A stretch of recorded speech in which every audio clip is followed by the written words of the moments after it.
Alors, pour reparler des émotions négatives, je voudrais faire une petite vidéo au sujet de la colère parce que la colère, c'est toujours quelque chose qui est mal vu aussi et qui fait peur, hein, parce qu'on a l'impression que ça va être incontrôlable.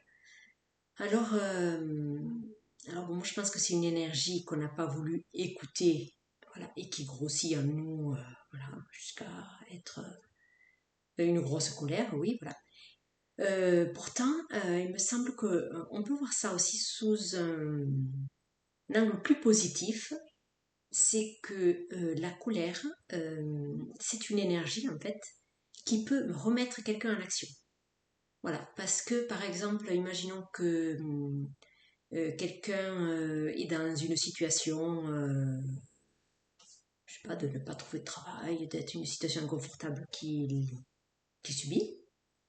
Eh bien, le fait de voir la colère monter euh, peut être un moteur, peut être juste l'élan qu'il manquait pour passer à l'action. Il y a des personnes qui ont besoin d'être quand même en colère pour passer à l'action.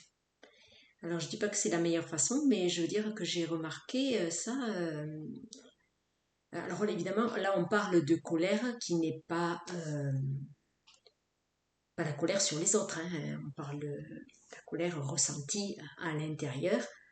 Évidemment qu'il n'y a rien qui justifie que quelqu'un soulage sa colère sur quelqu'un d'autre, évidemment.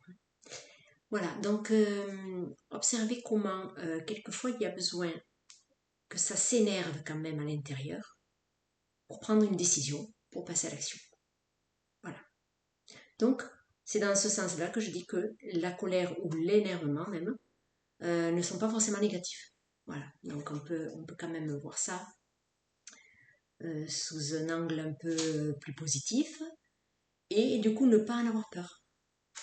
Voilà, parce que la colère qui est trop contenue, de la colère contenue, eh bien elle grossit en fait, hein. Il y a un truc, il y a une phrase qui dit, bon, je ne me rappelle plus, un petit proverbe qui dit que ce qui nous dérange, enfin, si on s'en occupe pas, ça grossit quoi. Euh, j'ai oublié.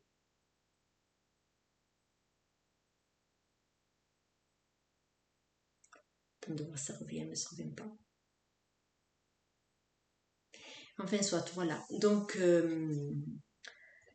voilà, tout est énergie, donc la colère et l'énervement intérieur en fait partie. Voilà.